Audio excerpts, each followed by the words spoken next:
Assalamualaikum. Saya Laila. Pejamkan mata anda dan dengarkan bisikan Laila. Hai korang. Hari ni aku ada satu cerita. Tajuk dia Malam. Nama aku Afiq. Umur aku 24 tahun. Cerita ini berlaku pada tahun 2002. Aku merupakan seorang lepasan universiti yang masih mencari pekerjaan. Dah nak dekat setahun aku menganggur. Buat masa sekarang, aku tinggal di rumah ibu bapa aku di kampung di Kedah. Pada suatu hari, aku telah menerima panggilan dari sebuah syarikat swasta di Kuala Lumpur dan diminta hadir temuduga di sana. Alhamdulillah, moga-moga adalah rezeki aku kali ni. Tapi, yang menjadi masalah untuk aku sekarang ni, kat mana aku nak tinggal masa temuduga tu nanti? Takkanlah nak balik hari. Perjalanan ke Kuala Lumpur pun dah ambil masa 6 hingga ke 7 jam. Tak larat aku nak balik terus. Aku pun tiada saudara di Kuala Lumpur. Nak duduk hotel lagilah aku tak ada duit. Nak pinjam ibu segan. Oh, baru aku teringat. Kamal ni kawan sekampung aku. Rumah keluarga dia pun selang 3 rumah je dengan rumah aku. Dia ni tua setahun dari aku. Rapatlah juga kita orang ni. Dia dah setahun kerja dekat KL. Sejak ayahnya meninggal tahun lepas, aku dah lama tak jumpa dia. Cuma berhubung melalui WhatsApp saja. Dia tinggal seorang di KL. Bolehlah aku tinggal rumah dia. Aku pun terus menelefon Kamal. Hello, Assalamualaikum Kamal. Kau apa khabar? Sihat ke? Tanya aku. Hey Afiq, sihat-sihat. Kau kalau telefon aku ni mesti ada nak minta tolong apa-apa kan? Kau ni macam tahu-tahu je lah Kamal. Aku ada nak minta tolong sikit ni. Tanya aku. Nak tolong apa tu? Jawab Kamal. Macam ni, minggu depan aku ada temuduga di KL. Aku ingat nak tumpang rumah kau satu malam. Boleh ke? Tanya aku lagi. Boleh tu boleh Afiq. Tapi masalahnya aku dah janji dengan mak aku nak balik kampung minggu depan. Kalau kau nak tumpang, aku letak kunci rumah aku kat pasu bunga depan rumah. Boleh ke? Kau masuk je lah rumah tu. Nanti aku bagi alamat dengan lokasi. Sudah. Aku nak datang KL, dia pula nak datang sini. Tak apalah, yang penting masalah aku dah selesai. Okey, bolehlah Kamal. Nanti aku datang. Minggu hadapannya, aku menaiki motor EX5 aku ke Kuala Lumpur. Berbakul-bakul pesanan mak aku ke anak kesayangan dia seorang ni. Maklumlah, tak pernah ke luar negeri. Dekat 6 jam jugalah perjalanan. Lengur-lengur badan aku dibuatnya. Akhirnya, pada jam 9 malam, aku pun sampai ke alamat yang diberi. Rumah apartmen 5 tingkat. Kenapa macam sunyi je kawasan ni? Penghuni pun macam tak ramai. Rumah Kamal ni dekat tingkat atas sekali. Dah tumpang, banyak pula komplain aku. Aku pun tekan butang lift untuk naik ke tingkat atas. Semasa di dalam lift, tiba-tiba lampu lift terpadam. Kejut perut aku. Nasib baik 5 tingkat je. Cepatlah, seram aku. Tak lama lepas tu pintu lift pun terbuka. Rumah Kamal ni yang paling hujung sekali. Aku nampak seorang nenek tua berdiri di pintu rumah sebelah rumah Kamal. Mungkin jiran Kamal kot. Assalamualaikum Nek. Saya kawan Kamal. Malam ni saya tumpang rumah dia. Kamal balik kampung minggu ni. Nenek ni, sikit pun dia tak layan aku. Orang bandar memang macam ni kot. Sombong, bisik aku dalam hati. Aku pun ambil kunci dekat pasu dan masuk ke dalam rumah. Masuk je dalam rumah, aku bau sesuatu yang pelik. Macam bau bangkai pun ada. Kamal ni balik kampung tak buang sampah siap-siap ke? Detik hati aku. Lantaklah. Siap-siap mandi, aku terus masuk bilik tetamu yang disediakan Kamal. Penat sangat ni. Esok dah lah temu duga. Nanti tak cukup tidur masak aku. Tiba-tiba,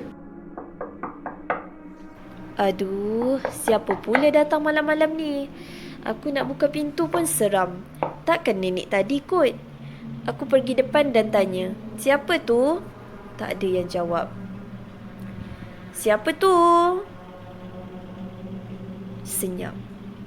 Siapa tu? Afiq. Ni aku ni, Kamal. Lah, Kamal ke? Bukan dia cakap nak balik kampung dia ke? Aku pun buka pintu. Kamal, bukan kau nak balik kampung minggu ni ke? Tak jadi, Fiq. Aku tengok tangan Kamal macam ada kesan luka-luka. Kamal bagi tahu dia kemalangan kecil tadi, sebab tu tak jadi balik kampung. Tapi luka-luka sikit je katanya.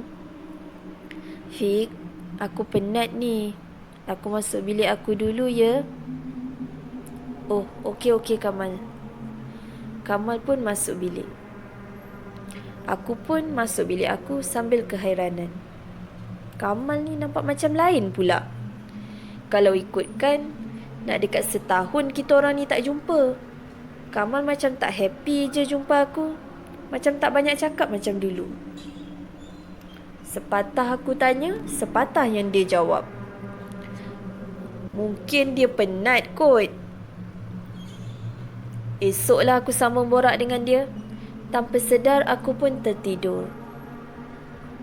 Malam tu, bermulalah kejadian yang menyeramkan. Aku dengar pintu bilik aku perlahan-lahan diketuk. Kamal, kau ke tu? Tak lama lepas tu, ketukan tu makin kuat. Kamal, kau ke tu? Tapi masih tak ada jawapan dari Kamal. Kemudian, tombol pintu bilik aku seperti dipusing-pusing cuba untuk dibuka. Aku dengar suara lelaki ketawa sambil ulang-ulang cakap. Bukalah pintu. Jom ikut aku ya. Jomlah. Jom ikut aku. Ya Allah. Apa yang terjadi ni? Memang taklah aku nak buka pintu. Dah seram sejuk dah ni. Kemudian, suasana dalam bilik tu sunyi tiba-tiba. Aku nampak ada satu lembaga betul-betul depan pintu bilik aku. Rupa-rupanya dia ketuk pintu bukan dari luar, tapi dari dalam bilik aku. Dari katil aku nampak mata dia merah sangat. Dan makin lama, lembaga tu makin lama makin dekat dengan aku. Yang lagi menyeramkan, lembaga tu toleh ke arah aku. Aku nampak muka lembaga tu macam muka Kamal. Muka, badan, tangan dia penuh dengan darah. Aku tutup mata rapat-rapat. Pakai selimut. Aku azan sekuat hati. Allahu Akbar, Allahu Akbar. Allahu Akbar, Allahu Akbar. Ya Allah, janganlah kacau aku. Aku bukan ada buat salah. Berhantu ke rumah Kamal ni? Ya Allah. Tak lama lepas tu, bila aku perhatikan balik, lembaga tu dah tak ada. Alhamdulillah. Cepat-cepat aku terus keluar bilik. Keluar je bilik, aku nampak Kamal berdiri depan bilik dia. Muka dia pucat. Dia tenung aku tak berkelip. Kamal, kau okey tak tu? Janganlah pandang aku macam tu. Aku takut ni. Perlahan-lahan aku berjalan ke arah Kamal. Aku nak cerita pada dia apa yang terjadi kat aku tadi. Kamal, tadi kan aku nampak ada... Belum sempat aku habis cerita, Kamal masuk bilik dia. Kenapa dengan Kamal ni? Aku dah tak boleh tidur. Esok dah lah interview. Nak masuk semula bilik tu aku pun seram. Baik aku lepak depan je lah tengok TV. Tak adalah seram sangat. Masa aku tengok TV tu tengah berita, tiba-tiba aku terdengar satu berita yang mengejutkan.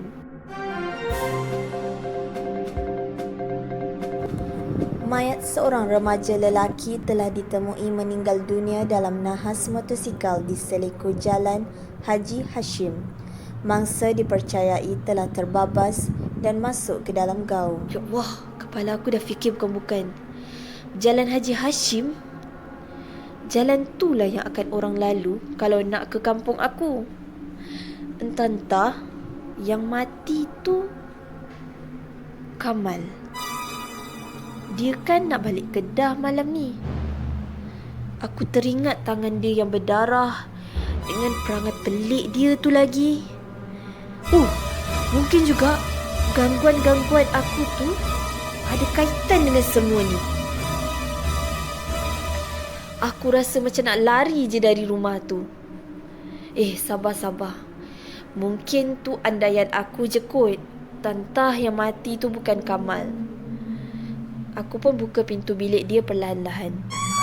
Aku nampak Kamal tengah duduk dekat bucu katil dia menghadap dinding.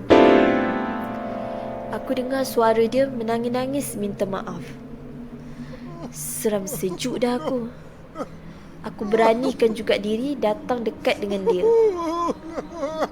Aku tepuk bahu Kamal. Kamal, kau okey tak? Aku panggil dia banyak kali tapi dia tak jawab. Aku nampak telefon dia atas katil. Macam non-stop mesej masuk. Alangkah terkejutnya bila aku nampak ramai orang ucap takziah dekat Kamal kat Facebook. Nak gugur jantung aku. Meleleh air mata aku. Kamal dah mati ke ni? Tapi kalau Kamal dah mati, siapa yang depan aku ni? Aku sambung baca lagi mesej dekat telefon Kamal. Tiba-tiba ada satu mesej yang membuatkan aku lagi terkejut. Mesej dari Farid, kawan sekampung kami dahulu. Inna lillahi wa inna ilaihi raji'un. Takziah ya Kamal atas kematian kawan baik kita. Afiq tu memang baik orangnya. The end. Terima kasih kerana mendengar cerita seram Laila. Jangan lupa untuk like, share dan subscribe supaya Laila tahu anda menyokong Laila. Sila tinggalkan komen dan ceritakan pengalaman seram anda. Dan nantikan lagi cerita.